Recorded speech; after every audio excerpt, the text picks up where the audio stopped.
Wir genießen es total, dass wir jetzt in der Mörketid, also in der Dunkelzeit, hier sitzen können am Lagerfeuer mit den Kindern.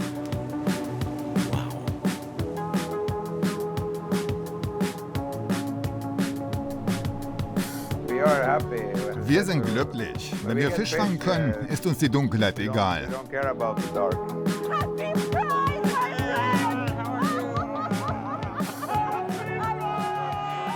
You fit me so well, baby blue. Haven't seen you around. How are you? Glücklich durch die dunkle Jahreszeit. Wie machen die Menschen das? Im Winter, hoch oben in Europa, in Nordnorwegens größter Stadt in Tromsø, dem Tor zur Arktis.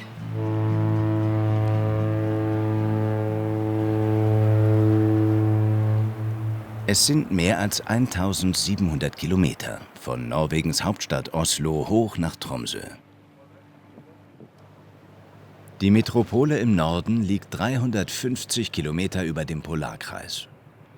Durch die Nähe zur Arktis ist die Hafenstadt heute noch einer der wichtigsten Ausgangspunkte für Expeditionen in die Polarregion. Legendäre Forscher sind von hier aufgebrochen.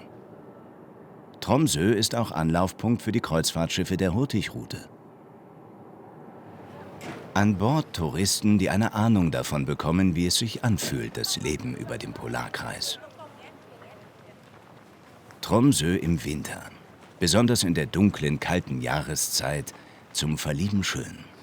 Es gibt viele Gründe, in Nordnorwegen zu sein. Zum Beispiel, um zu studieren, wie Friederike Hoppmann. Die 25-Jährige aus Wolfsburg will ihren Master in Meeresbiologie machen und ist seit einem Jahr an der Universität in Tromsø. Die perfekte Umgebung für die Naturliebhaberin. Ich bin zur Meeresbiologie gekommen, weil meine Eltern mich früher mal ins Museum mitgeschliffen haben. Ich weiß nicht, ich wollte da überhaupt nicht rein. Und am Ende wollte ich nicht wieder raus, weil mich Wale total fasziniert haben. Und ich vorher überhaupt keine Ahnung von Walen hatte. Und dadurch bin ich auch so ein bisschen hierher gekommen, weil immer so Meeresbiologie war dann, ja, wo geht man hin? Ach ja, Tromsø ist dann kalt und auch Wale. Hier kann man auch Whale-Watching machen. Im November kommen dann die Wale. Also es ist eigentlich ziemlich perfekt hier oben. Und es macht doch einfach Spaß. Die Leute sind total nett und wollen auch gerade die Dozenten wollen auch richtig, dass die Studierenden was lernen. Das ist so ein Dozent auf dem Weg zur Arbeit, Professor Rolf Gradinger. Der Meeresbiologe aus Worms in Rheinland-Pfalz bewegt sich in der 70.000 Einwohnerstadt Tromsø auf ganz unterschiedliche Weise. Im Sommer fährt er die Strecke zur Uni mit dem Fahrrad. Im Winter nimmt er lieber den Bus.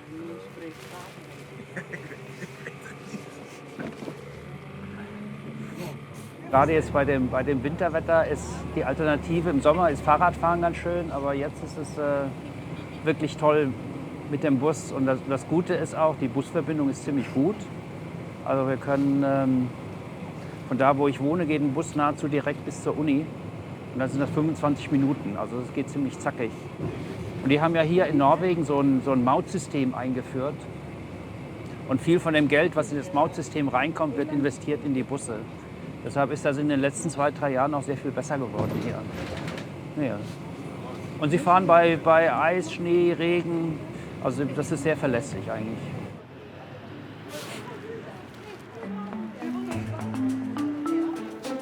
Die Rømsa Arena.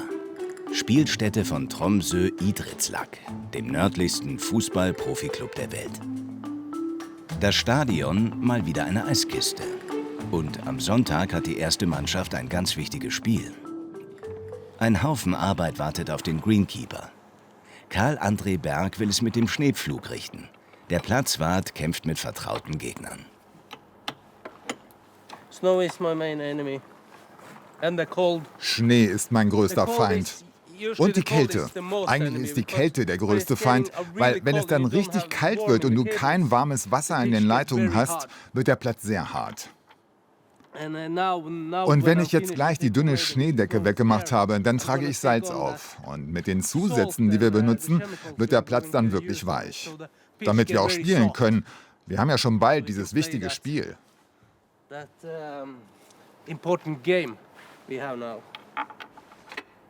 Platzwart Karl ist Experte für krasses Winterwetter. Damit der Club aus dem hohen Norden überhaupt am Profispielbetrieb teilnehmen kann, liegt seit 17 Jahren Kunstrasen im Stadion.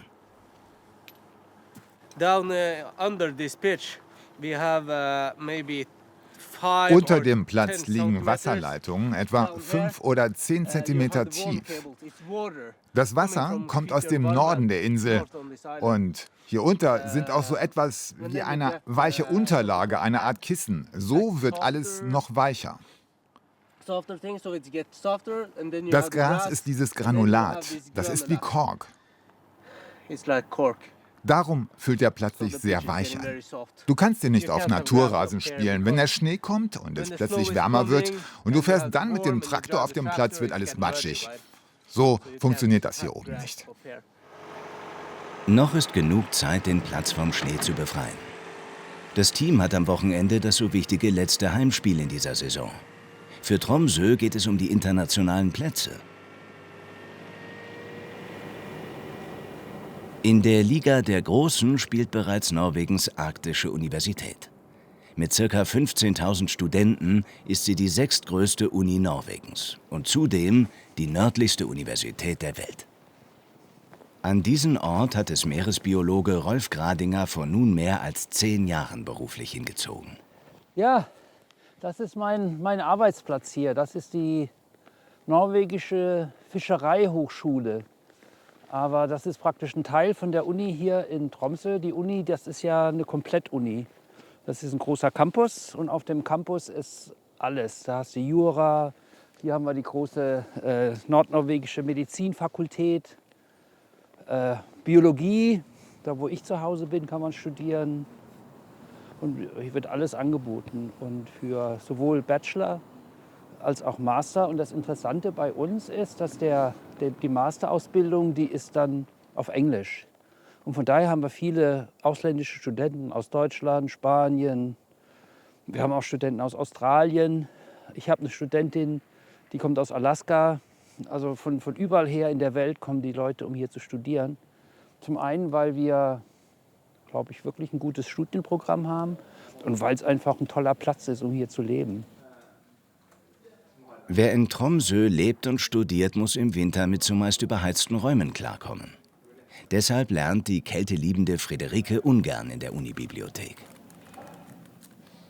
Die angehende Meeresbiologin ist viel lieber draußen und forscht im Feld und in arktischen Regionen.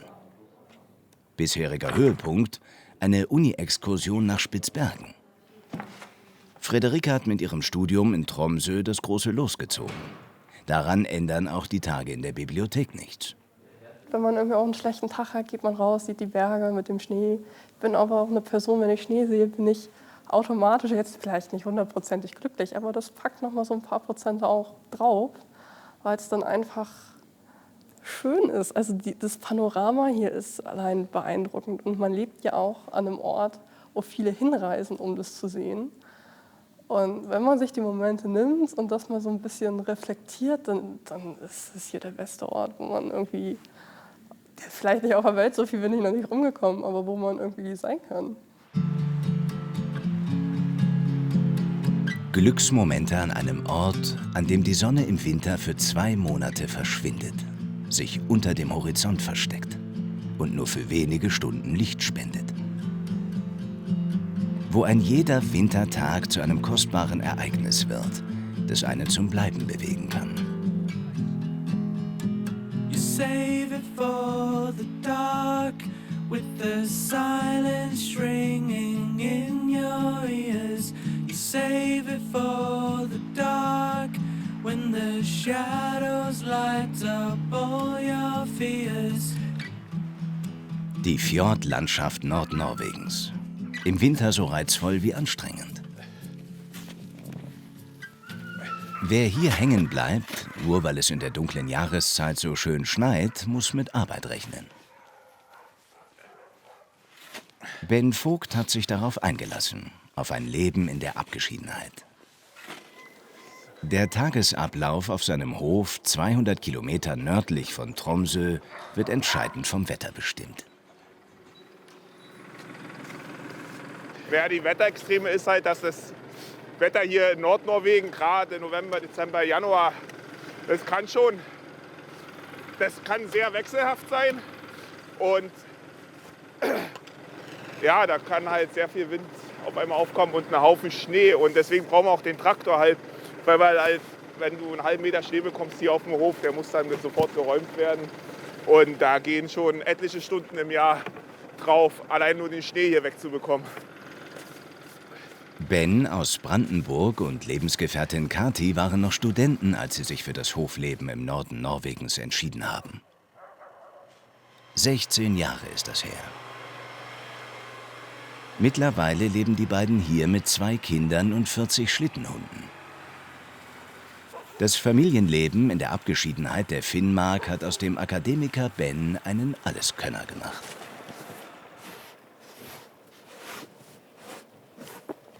Ich finde es immer lustig. Ne? Also, als ich Student war ich so der typische Student. Man konnte zwar schreiben und ein bisschen rechnen, sage ich mal, aber so handwerklich war wir nicht weiter, also da war ich nicht weiter drauf. Ne? Und wenn du aber hier oben lebst, musst du halt alles können, weil bis der Handwerker kommt, erstens ist der schweineteuer und zweitens, wenn du den mal bekommst, das dauert eine Woche, bis dahin ist Land unter.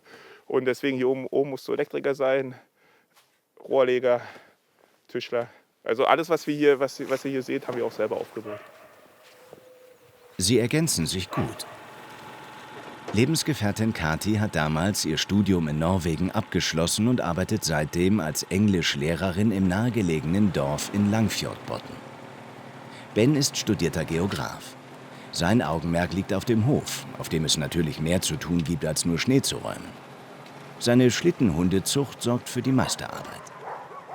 Am Wochenende kümmern sich auch Kati und die Kinder um die Husky-Welpen. Die Lieblingstiere von Ben sind einer der Gründe, warum sich die Familie hier niedergelassen hat. Das sind Alaskan Husky-Welpen. Die sind 4 Monate alt. Bibi, Tina! Das sind 2 Würfe, insgesamt 9 Stück. Das ist eine lebendige Bande, ganz viel Energie. Am Anfang ist natürlich ein bisschen heftig, aber so wie alle Huskies wollen die natürlich Bewegung haben und denen macht es jetzt extra viel Spaß, dass sie im Schnee draußen sein können. Und die werden täglich bis zu 1 Stunde bewegt, wo sie sich frei entfalten können. Da in dem Tal, einem wunderschönen Tal, in das wir jetzt gehen werden. Kommt mal mit!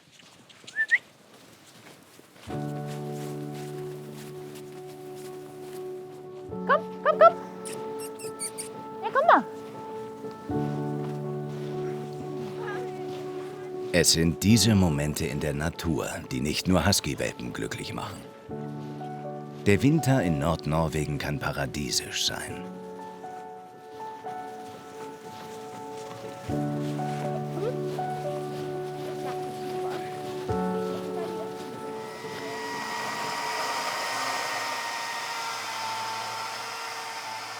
Es gibt Hofarbeiten, die Ben glücklich machen.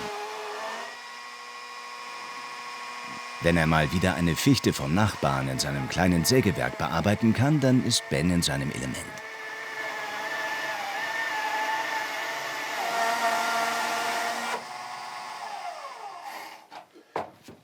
Eigentlich ist alles so die Lieblingsaufgabe, aber ist ja klar, wenn ich jetzt, sage ich mal, jetzt nur wochenlang säge, wird es auch irgendwann eintönig und langweilig. Ne? Ben hat im Winter keine Zeit zu verlieren. Ab 12 Uhr mittags ändern sich die Arbeitsbedingungen. Die Holzlatte für den Pferdestall soll noch im Hellen ran. Wir sind jetzt mitten in der Polarnacht und das heißt, wir haben quasi nur 3-4 Stunden Tageslicht und da will man auch mit dem Gröbsten durch sein. Aber es gibt ja noch Taschenlampen und so weiter. Aber wie gesagt, ist schon besser, wenn man das noch ein Tageslicht mitgebracht bekommt. Ben und Kati, ein eingespieltes Team. Der Hof, eine Herzensangelegenheit. Also man muss gemeinsame Interessen haben und man muss die gleichen Ziele haben, die gleichen Träume und Vorstellungen und der Rest war dann Zufall und einfach das Leben. Der Rest ist von alleine gekommen. Und es war ja nie geplant, dass wir alles aufbauen. Es war nie geplant, dass wir so viele Hunde haben, dass wir Rennen fahren, dass wir ein Gästehaus bauen, dass unsere 2 Kinder hier aufwachsen werden. Das war alles nur Zufall, ne? Durch unser Auslandsjahr. Und wir haben uns dann einfach in den Ort verliebt. Also es war nie der große Plan, dass wir jetzt, als wir hergekommen sind, dass wir hier für immer bleiben wollen. Es ist einfach so geworden, von einem Zufall in den nächsten. Da waren wir ja im Prinzip, da haben wir das selber erlebt, wie das ist, so nah an der Natur zu sein und dann halt auch so nah an den Jahreszeiten. Und das hatten wir vorher, als wir in Deutschland waren, nicht. Ja, das wir stimmt. waren wirklich 24 Stunden, übertrieben gesagt, außer Schlafen, eigentlich draußen. Ja. Zu jeder Jahreszeit. Und das ist das, was man so zu schätzen gelernt hat. Und das ist der Grund, warum wir hier bleiben wollten. Das war der Lebensstil, den wir wählen wollten.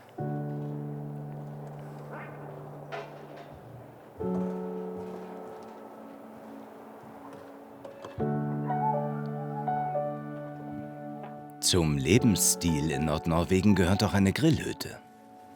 Die hat Ben in diesem Sommer gebaut. Das gemütliche Holzhäuschen hatte sich Kati gewünscht. Wir genießen es total, dass wir jetzt in der Mörketid, also in der Dunkelzeit, hier sitzen können am Lagerfeuer mit den Kindern. Dann gibt es schön heißen Kakao und Waffeln. Und es ist einfach wunderschön, weil draußen ist es frostig kalt und sternklar. Und man kann hier sitzen am Feuer und es ist kuschelig und gemütlich und man kann sich schön unterhalten. Und ja, das ist einfach toll mit den Kerzen. Der Mond scheint vielleicht noch. Und ja, also das ist ganz zauberhaft. Familienglück am Nachmittag. Wenn etwas Zauberhaftes in der dunklen Jahreszeit jederzeit nur kurz und flüchtig am Himmel passieren kann und sie in ihrer Grillhütte glücklich sind. Nahezu jeden Tag verbringt Ben mit seinen Hunden. In die Alaskan Huskies hatte er sich bereits als Student verguckt. Mit den Schlittenhunden verdient er heute sein Geld. Mit der Zucht und Touristenausfahrten. Trainiert wird täglich. Aris, komm her. Aris. Aris, komm. Bens großes Ziel, der Finnmarksloppet, Europas längstes Schlittenhunderennen. Es ist ja November und jetzt haben sie eigentlich schon über 1500 Kilometer Training in ihren Beinen, weil wir fangen an, sobald es unter 12 Grad wird, und das ist dann meistens schon im August, da fangen wir an, die langsam aufzubauen. Und jetzt rennen die schon so ihre 50, 60 Kilometer am Tag. Aber heute ist Wochenende und jetzt hat man eine relativ harte Trainingswoche. Und deswegen rennen sie heute mal eine kurze Runde, ein Stündchen, dass sie sich ein bisschen auslaufen können.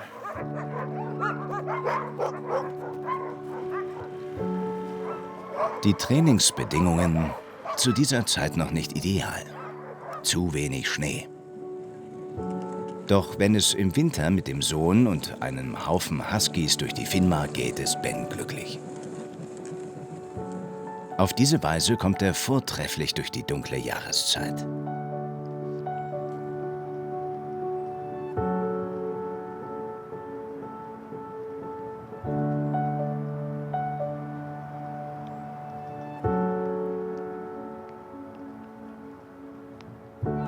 Training auch in Tromsø. Vorbereitung für das wichtige Spiel am Wochenende. Die Mannschaft will den großen Kuh landen. Und hier kommt Zeugwart Egin ins Spiel. Ihn zeichnet besonderes Ballgefühl aus.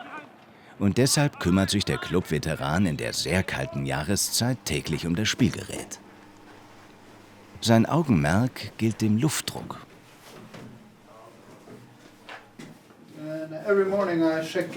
Ich checke jeden Morgen jeden Ball. Es geht um den Luftdruck. Ich meine, es ist kalt draußen. Und da muss der Ball einen bestimmten Druck haben, weil draußen wird der Ball sehr hart. Man muss die Temperatur jeden Tag im Auge behalten. Man hat dafür auch die Heizung. Denn wird es wärmer, wird der Ball praller. Bei Kälte jedoch verliert er Luftdruck. Deshalb musst du immer wissen, wie kalt es draußen ist, um die Bälle korrekt aufzupumpen. So haben die Spieler jeden Tag die gleichen Bälle. Nicht, dass sie ärgerlich werden.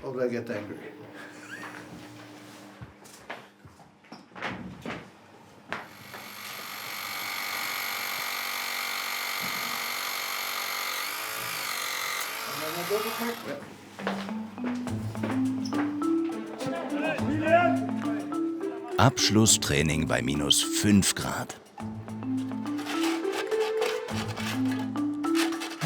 Am Wochenende soll die Saison gekrönt werden.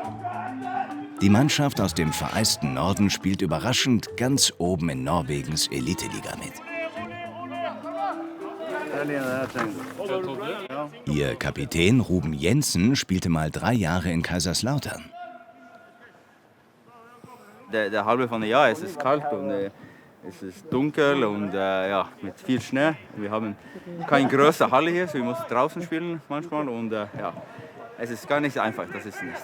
Wir sind im Norden, wir sind lang weg von Oslo und die anderen größeren Städten. Darum ist es wichtig für uns auch sportlich etwas zu erreichen. Wir arbeiten hart und das ist ein bisschen von unseren Werten, dass wir müssen hart arbeiten und im Süden hast du eigentlich alles ganz einfach vor dich, aber hier müssen wir extra hart arbeiten, um dasselbe zu kriegen. Ja, hoffentlich sind wir Zweiter und spielen vielleicht in Deutschland nächstes Jahr, in Europa, das ist unsere Hoffnung.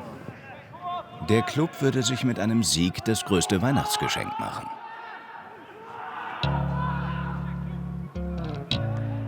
Auch in der nördlichsten Universität der Welt laufen die Vorbereitungen. Es soll schon bald auf eine weitere Expedition gehen. Forschen im Norden und Leben in der kalten Hemisphäre war schon immer Rolf Gradingers Leidenschaft. Der Professor lebte mit seiner Frau 14 Jahre in Alaska, bevor es die beiden an Tromsøs Uni zog. Keine andere Universität bietet so viel Nähe zum Polarmeer. Ideal für Meeresbiologen. Ich bin ja eigentlich so ein bisschen sowas wie ein Feld-, Wald- und Wiesenforscher im Meer. Weil es gibt so unendlich viele Sachen, die man erforschen kann im Meer. Das geht los von den kleinsten Mikroben, die Viren und Bakterien, bis hin zu Fischen, Walen, Säugetiere an Land, Vögel. Und meine Nische, das sind die Algen, die im Meer leben. Das ist so die Basis vom gesamten Nahrungsnetz. Und da forschen wir darüber, wie das eigentlich funktioniert im Barentsmeer. Das ist so ein Forschungsschwerpunkt, den wir haben. Es gibt viel, was noch unbekannt ist. Aber es wird ja auch immer dringender dadurch, dass die Meere sich so drastisch verändern durch den Klimawandel.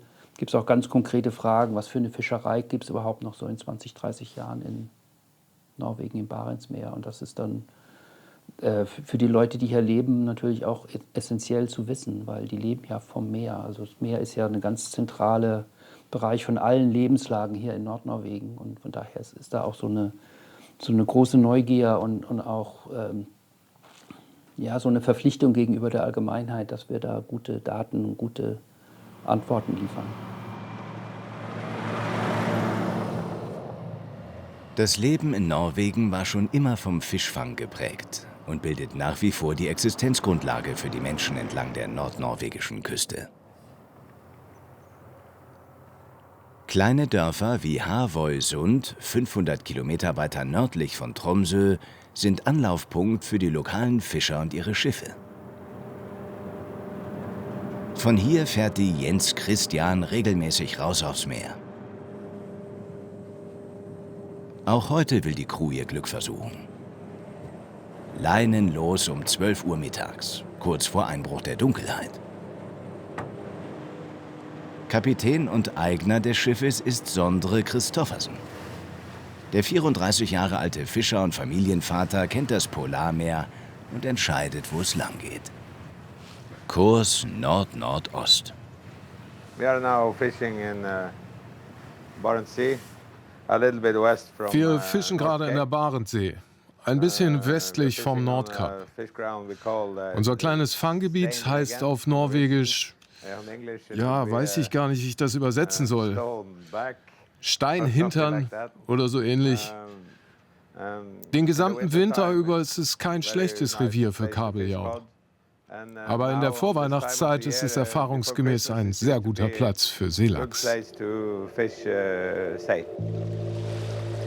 Fischfang in der dunklen Jahreszeit eine Herausforderung.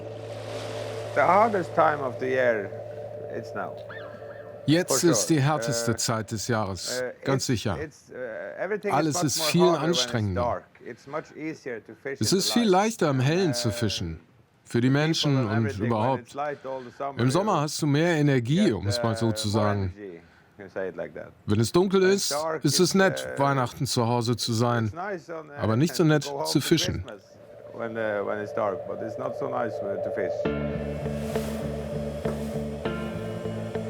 Es geht los. Der erste Versuch. Die Crew ist an Deck. Captain Sondre steuert die Aktion von der Brücke. Ab jetzt ist auch Glück im Spiel.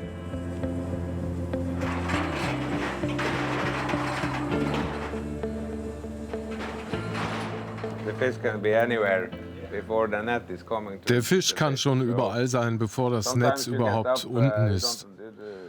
Manchmal ziehen wir es raus und du verstehst es nicht, weil da gar kein Fisch drin ist. Und manchmal ist es genau andersrum. Also, wir werden sehen. Ich bin glücklich, wenn wir überhaupt was fangen. Es ist 2 Kilometer lang, das Netz, was langsam in die Tiefe der Barentssee abgelassen wird. Irgendwo da unten hat der Captain auf seinen Ortungsgeräten einen Schwarm entdeckt. Man fischt im Trüben und hofft im Dunkel der Polarnacht auf den großen Fang. Wenn wir 50 Tonnen haben, ist das sehr, sehr gut. Aber das ist nicht normal. Von 10 Tonnen aufwärts ist schon sehr gut. Und zurzeit läuft das Fischen so schlecht, dass ich über 10 Tonnen sehr, sehr glücklich wäre.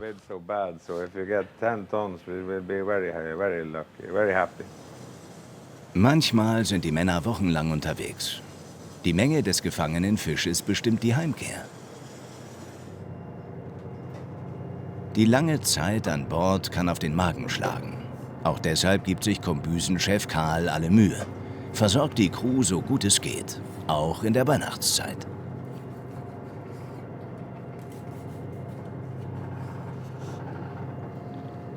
We try to make it like home, you know, with the food.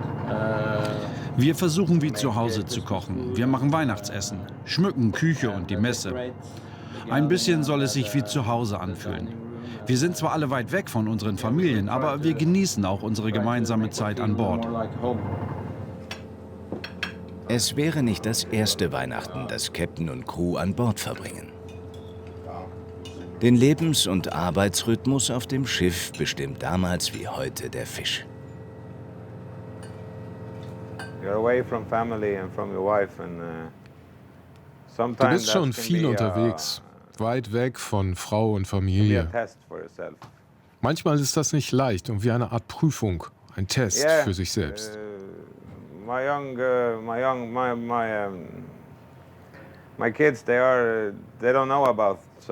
Meine Kinder kennen das nicht anders. Der Vater ist schon die ganze Zeit, eigentlich seit ihrer Geburt, zumeist weg. Aber jetzt, wo sie fast 10 Jahre alt sind, einer ist 9, der andere 7 Jahre, in diesem Alter verstehen sie langsam mehr. Es ist manchmal sehr hart für mich, zur See zu fahren und Monate von zu Hause wegzubleiben. Die entscheidende Phase beginnt.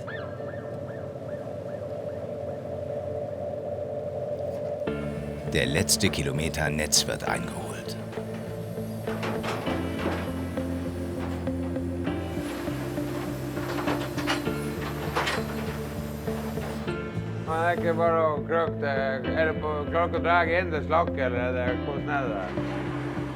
Die Crew an Deck bekommt Order von der Brücke. Von dort steuert der Captain die gesamte Aktion.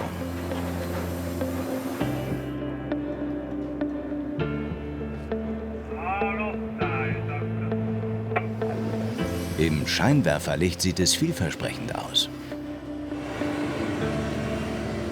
See if we get something.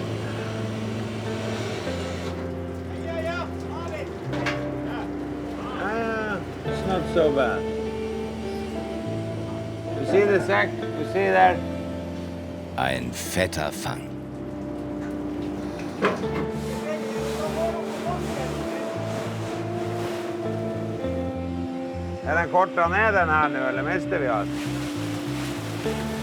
Mehr als 10 Tonnen Fisch landen im Bauch der Jens Christian.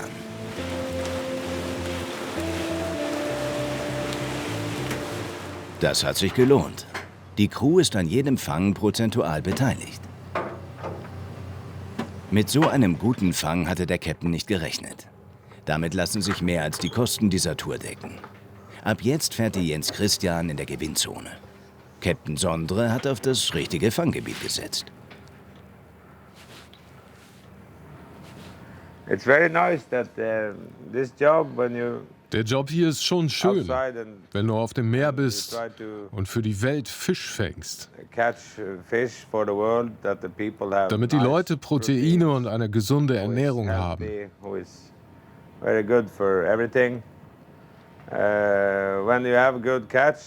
Wenn du einen guten Fang machst und die Dinge gut laufen, was sie normalerweise tun, dann ist das schon ein sehr schönes Gefühl, Captain eines Fischerboots zu sein.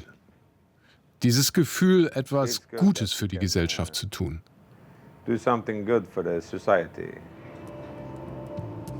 In diesem Winter will Sondre Christoffersen noch etwas tun. Seiner Familie einen großen Wunsch erfüllen. Und Weihnachten zu Hause und nicht auf dem Meer verbringen.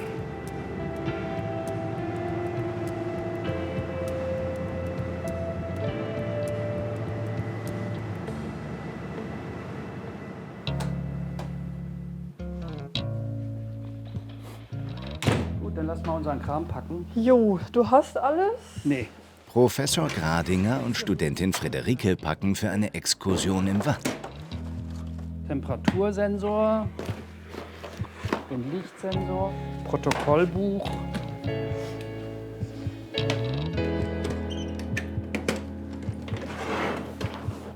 Perfekt. Danke, machst du das Licht aus? Jo. Danke.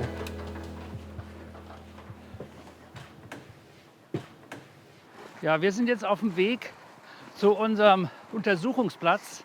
So, wir sind ja hier auf einer Insel in Tromsøya und drumherum ist überall Meer und Gezeitenzone. Wir haben so einen Tidenhub von 2 Metern. Das Wasser ist ja ganz gut zurück.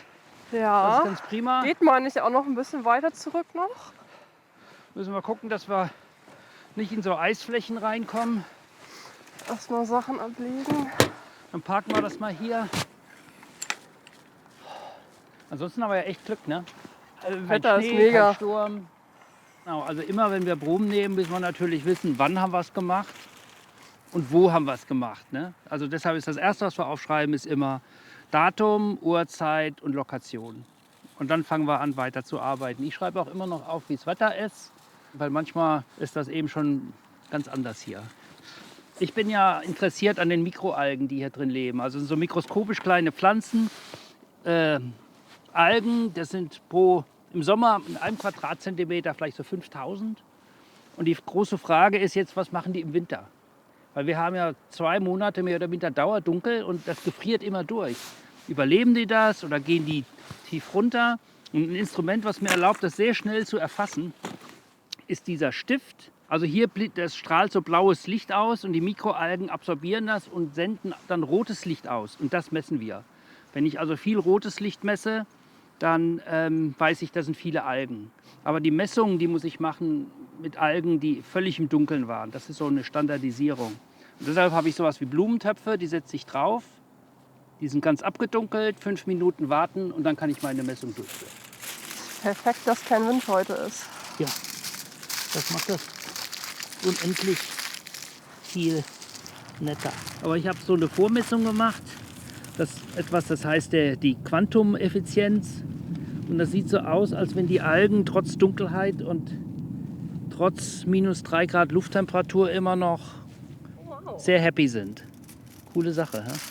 Also Feldarbeit ist, glaube ich, auch so das, was man vielleicht auch so klischeemäßig von einem Meeresbiologen erwartet. Aber ich glaube auch das, was viele so am liebsten machen. Also ich habe noch keinen gehört, der sich irgendwie freut, dann was weiß ich, ein halbes Jahr vor dem Laptop zu sitzen. Ich glaube, deshalb studiert man das auch nicht. Das war auch ein Grund, weshalb ich mir das Masterprojekt ausgesucht habe, dass ich halt rausgehen kann und Feldarbeit machen kann. In Norwegen natürlich, so wie heute, ein bisschen andere Situation als jetzt in Deutschland beispielsweise. Aber das macht es irgendwie nochmal einen Ticken besser. Ich nehme Sedimentproben in so einer Art standardisierten Zylinder, um erstmal zu schauen, was lebt da überhaupt, wie viel lebt da. Wir haben so eine kleine Probe, sieht man auch schon die erste Muschel drin. Wenn ich alles rausgesucht habe, werden die im Anschluss getrocknet, dass man die Trockenmasse oder auch Biomasse bestimmen kann. Und anhand dieser Werte kann man dann schauen, unterscheidet es sich zwischen Regionen, gibt es irgendwelche Einflussfaktoren, die bestimmen, was für Arten da leben, wie viele Arten da leben, ob vielleicht wenige große da leben oder ganz viele kleine. Diese unterschiedlichen Faktoren versuchen wir dann am Ende mit diesen Sedimentproben herauszufinden. Alles, was hier lebt, muss irgendwie klarkommen damit, dass hier in Tromsø ist für 2 Monate die Sonne unterm Horizont. Das beginnt so am 21. November bis zum ungefähr 21. Januar. Es ist nicht finster, wir haben ja immer noch den Mond, so ein bisschen dämmerungshell, aber es ist eben sehr wenig Licht. Und irgendwie muss man durch den Winter kommen, und durch die dunkle Zeit. Und zum Beispiel diese Mikroalgen, die sind phänomenal. Also für mich wäre das perfekte Haustier. Weil was du machen kannst, du kannst die nehmen und du sperrst die für 8, 9 Monate im Kühlschrank ins Dunkle. Und die überleben das und du nimmst sie raus und 1 Stunde später sind die wieder wie normal, voll aktiv. Also die haben sich komplett daran angepasst, lange Zeit in kompletter Dunkelheit zu überleben. Überhaupt kein Problem. Das wäre was für mich, Pflanzen und ich. Ja, perfekt. Auch wenn Feldforschung in der Finsternis glücklich macht. Rolf und Friederike machen Feierabend. Genug gesehen für heute. Am späten Nachmittag wird im Watt das Licht ausgemacht. Jetzt lohnt ein Blick auf die Stadt.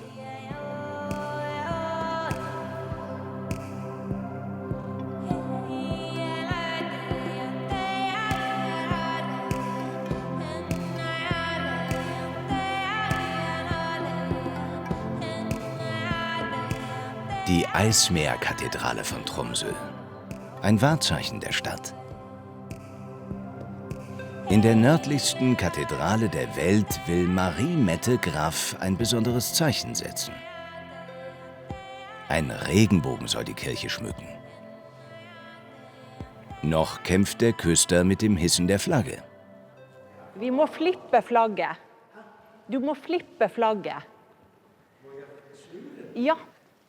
Heute soll eine Regenbogenmesse stattfinden. Ehrenamtlich organisiert von Marie Mette. Die Norwegerin engagiert sich in Tromsøs Queer-Gemeinschaft. Und der Regenbogen spielt eine bedeutende Rolle. Das bunte Zeichen soll die Gäste ansprechen, die heute zur Messe erwartet werden. Der Regenbogen ist ein Symbol der Hoffnung. Er ist außerdem ein Symbol der Queerbewegung, von den Anfängen in San Francisco und Amerika bis heute. Die Flagge hat viel verändert. Mit dem Regenbogen äußern wir das jetzt in der Kirche. Und unsere Flagge, wir haben eine fortschrittliche, steht für mehr als homosexuelle, Lesben und bisexuelle Menschen. Marie Mette engagiert sich für die Menschen, die in Norwegens Kirche lange keine Berücksichtigung fanden. Das hat sie in den letzten Jahren ändern können. Marie Mette kann sich auf den Rückhalt vom Propst der hiesigen Gemeinde verlassen. Der Geistliche unterstützt die Botschaft, die von der Regenbogenmesse ausgehen soll.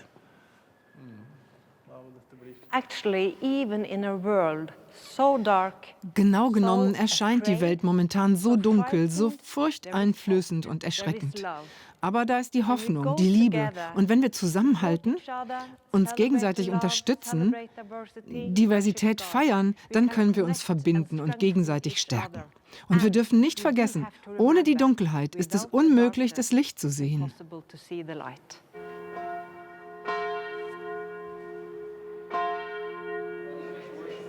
Marie Mettes Hoffnungen werden nicht enttäuscht. Wie in den vergangenen Jahren verwandelt sich Tromsøs größte Pfarr- und Seemannskirche für 2 Stunden in einen Ort, der Trost und Halt verspricht und offen für alle ist.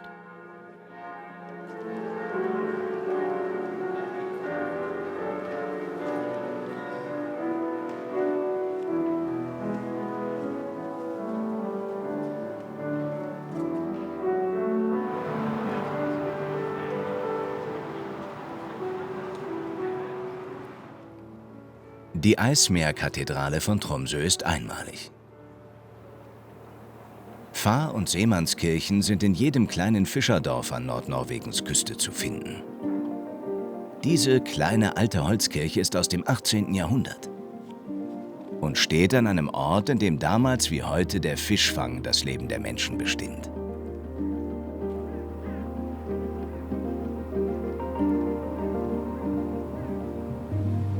Torsken, übersetzt Dorsch, heißt das abgelegene Fischerdorf auf der Insel Senja, 200 Kilometer südwestlich von Tromsø. Gerade mal 220 Menschen leben hier. Und für alle ist das Meer von zentraler Bedeutung.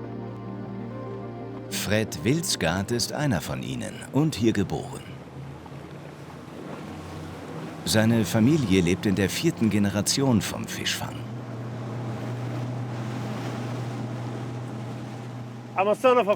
Ich bin zwar der Sohn eines Fischers, mein Bruder war Fischer, bevor wir mit unserem Farmprojekt loslegten.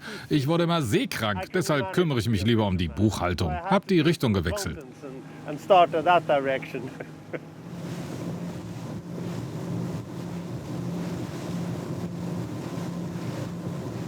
Fred fährt raus aus dem Fjord mit dem Speedboot zu einem geschichtsträchtigen Ort, einer Torsken vorgelagerten Insel, einem geschützten Platz, zu einer ehemaligen Siedlung mitten im Meer.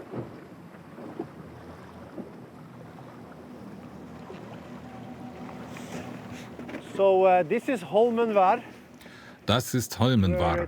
Hier hat alles begonnen. Hier haben meine Vorfahren gelebt, um mit Fischen zu handeln.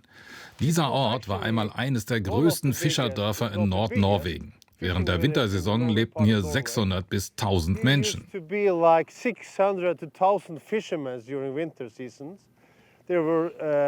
Überall waren Gebäude, die Fundamente kann man noch sehen.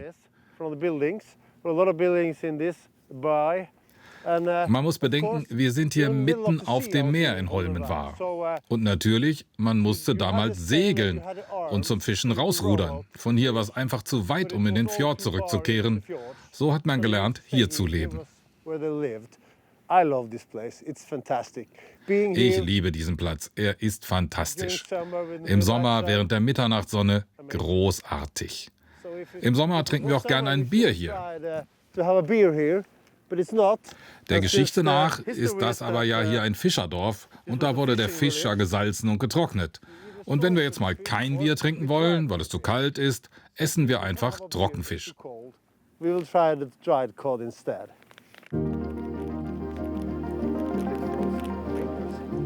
Holmensvar ist für Fred ein Stück Familiengeschichte und zeigt, wie wertvoll der geschützte Naturhafen für die Fischer damals gewesen ist.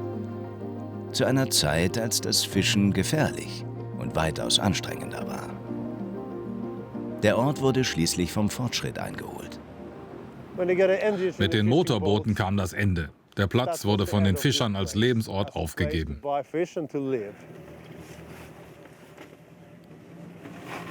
Fred Wilsgard trifft in den Gewässern vor Senja auch heute noch auf Fischkutter, die im Winter mit langen Leinen auf Kabeljau und Schellfisch gehen. Sånn det. Du hadde lasta I går når du kom på lag. Vi for boken. 4-5 sa de, og så var det ute. Akkurat. Nei, det var jeg som jeg ville kjøre inn til jul samtidig, så da var det jeg som måtte gå med det. Fred kennt alle Fischer in der Region. Auch deshalb, weil er mit seinem Bruder vor nunmehr 34 Jahren den kleinen Fischereibetrieb seines Vaters übernommen hat. Seitdem hat sich in dem Fischerdorf viel verändert und auch wie mit Fisch Geld verdient wird.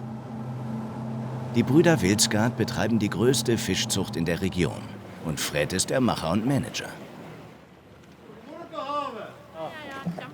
Så ska vi få den på live för den fryser ihjäl. Ja, dere så inte på ström, men... Nej, inte idag. Freds alte Schulfreundin Sif. Seit 34 Jahren fährt sie mit Ehemann Peter raus zum Fischen. Ihr größter Fang machte sie zur Dorflegende. I am a halibut queen. Ich bin die Heilbuttkönigin. Ja. Eine Heilbuttkönigin, wie wird man das? Es ist, weil ich die meisten und den größten Fisch gefangen habe. Was man hier sieht, mein Heilbutt, den ich auf diesem Schiff gefangen habe, 275 Kilo. 275 Kilo. Kveita. Wer weiß, wie groß schon der nächste Fang ausfällt. Die Heilbutt Queen von Torschken fordert das Glück täglich heraus. Auf das Glück will sich Fred Vilsgaard bei der Fischzucht nicht verlassen. In seinen Aquakulturen im Fjord von Torschken folgt alles einem nachhaltigen Plan. 18 Monate schwimmt der Fisch in einem Käfig im kühlen Meerwasser. Und weil er weiß, dass es an vielen Lachsfarmen Kritik gibt, legt er Wert auf optimalen Lebensraum.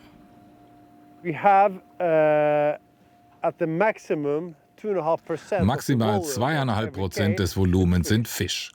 Im Käfig sind mehr als 97% Wasser. Im Käfig ist es also nicht so voll, wie es von oben aussieht. Der Lachs mag das Leben in der Gruppe und ist an diese Bedingungen gewöhnt.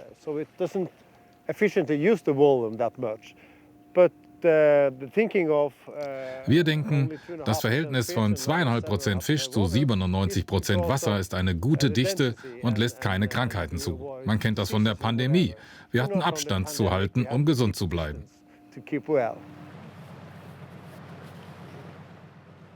Der Fisch und die Firma von Fred sorgen für Vollbeschäftigung im Ort. Täglich werden allein 100 Tonnen Lachs verarbeitet.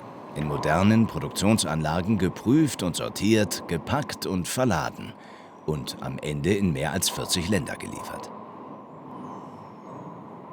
Von der Aufzucht bis zur Verpackung. Nahezu alle Bewohner Torschkens sind mit diesem Arbeitsplatz verbunden. Aus dem kleinen Fischerdorf ist ein moderner Produktionsstandort geworden. Fred Vilsgaard investiert in die Zukunft seines Heimatortes. Ein großer Teil unseres Herzens ist hier. Mein Bruder und ich sind hier geboren und aufgewachsen. Wir lieben diesen Ort wirklich. Und dann sind da noch eine Menge anderer netter Menschen. Viele sind auch hier geboren und aufgewachsen. Viele andere kommen aus allen Teilen der Welt, haben sich ein neues Leben hier aufgebaut.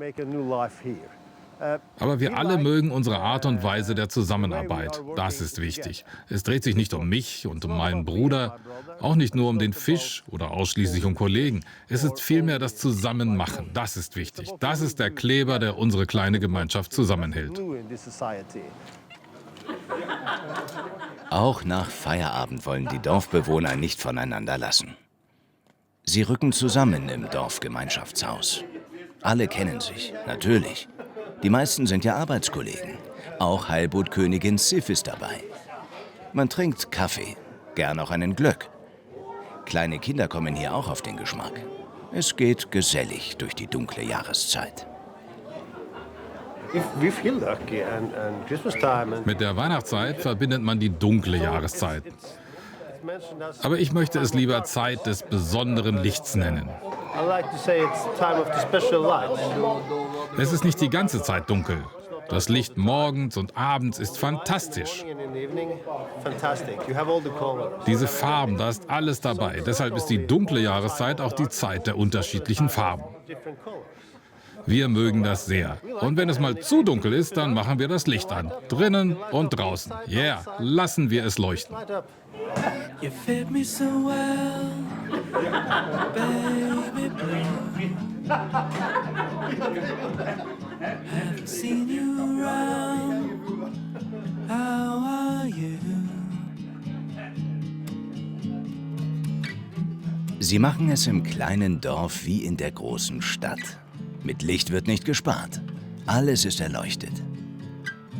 In der dunklen Jahreszeit kommt sogar noch Farbe ins Spiel. Am schönsten zu erleben in Tromsø, dem Paris des Nordens, wie Nordnorwegens Metropole auch gern genannt wird. Die Stadt im Winter ein Lichtermeer.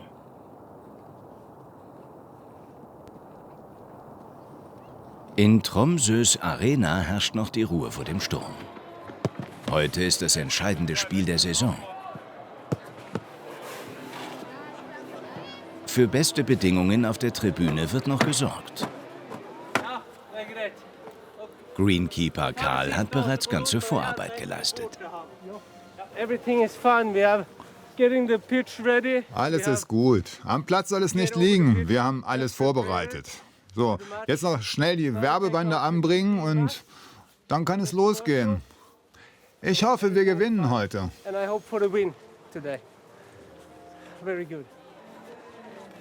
7.000 Zuschauer werden heute erwartet. Ausverkauftes Haus. Das Spiel lassen sich auch Rolf und Frederike nicht entgehen. Der Professor und die Meeresbiologin wissen, um was es geht. Okay, jetzt geht's los. Jetzt wird spannend. Ihr habt euch vorbereitet? Natürlich. Erstmal haben wir die Tabelle studiert. Und Tromsø ist ja noch Dritter. Aber der Zweite spielt heute gegen den Ersten. Und wenn der Zweite verliert und wenn Tromsø gewinnt, dann sind wir Zweiter. Deshalb müssen wir gut unterstützen. Das haben wir auch schon gelernt. Das ist Gyttan-Vores. Ne? Du musst also ganz laut brüllen, Gyttan-Vores und richtig bups und dann gewinnen wir. Dann sind wir dabei.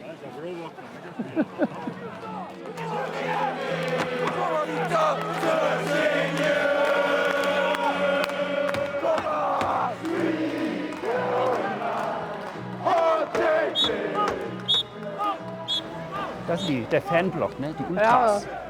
Vielleicht kriegen wir noch eine kleine Pyroshow heute. Ja. Heute steht gefühlt ganz Tromsø hinter der Mannschaft.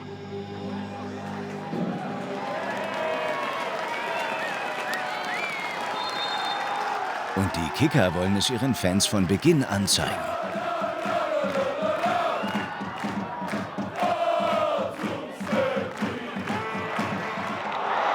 Scheitern mit der ersten Chance,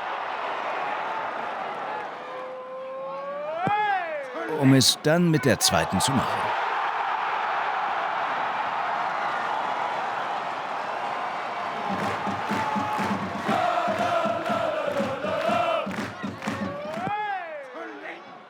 Und tatsächlich, Tromsøs Kicker holen den wichtigen Sieg.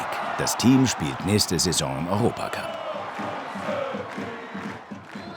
Oh, Das war nochmal knapp am Ende. das war total herrlich. Ja. Das macht so einen Spaß.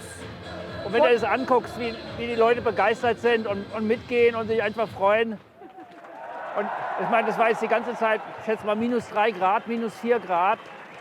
Die stehen da und gehen einfach mit. Für den Verein. Oh, toll. Tromsøs Ballkünstler machen heute alle glücklich.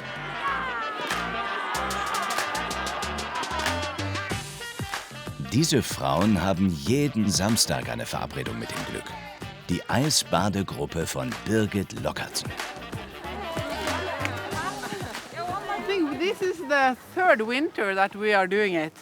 Das ist der dritte Winter, in dem wir das machen. Wir haben klein angefangen, sind gewachsen. Wir beide waren die Ersten. Dann kam Elisabeth, schließlich immer mehr. Die Gruppe ist offen für alle Frauen, die gern samstagmorgens ein Bad nehmen. Den Badeanzug haben sie natürlich schon drunter. Bei eisiger Außentemperatur wollen sie keine Zeit verlieren, um ins Wasser zu kommen. Es ist wirklich erfrischend. Du fühlst das Adrenalin in deinem Körper. Und das ist das Ding. Und natürlich die Gemeinschaft, das Come Together. Das ist wirklich besonders. Är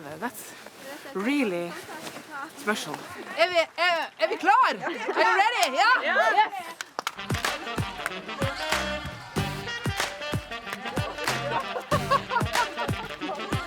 Men då ska vi ta spela här.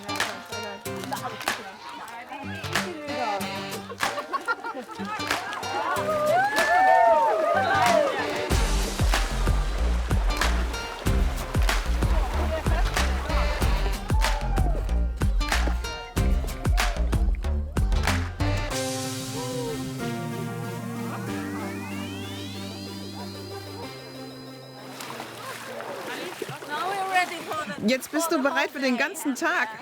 Für 7 Tage. Bis nächsten Samstag, wenn wir uns wieder treffen.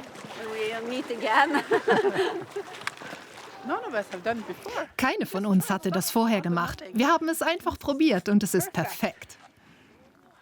Und jetzt muss ich was anziehen.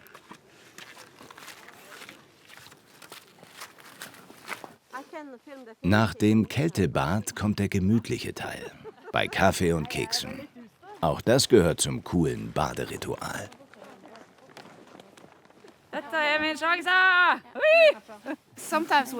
Manchmal, wenn ich hier sitze, dann gucke ich raus und denke, nach dem Bad, bin ich da wirklich reingegangen? Habe ich das wirklich gemacht? Und dann macht mich das auf einmal so stolz und so stark. Es ist perfekt. Es ist für die Seele, die Lebenseinstellung. Du hast das so gut gesagt. Wenn ich sogar im Winter reingehe und das Wasser hat gerade mal 2 Grad, dann kann ich alles machen. Es ist eine Kopfsache. Es ist einfach gut.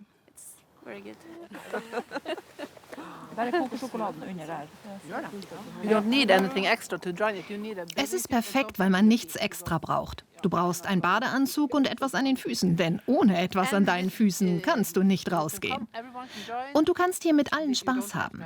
Du brauchst kein Geld, um dabei zu sein. Du musst nicht perfekt sein. Du hast den Körper, den du hast. Wir sind zusammen eine Gemeinschaft und das ist...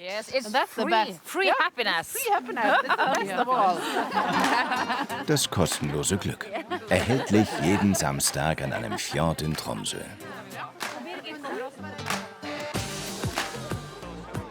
Glücklich auch die, die einmal im Jahr, immer Mitte November, an einem Samstag die Arctic Pride, den Christopher Street Day in Tromsø besuchen.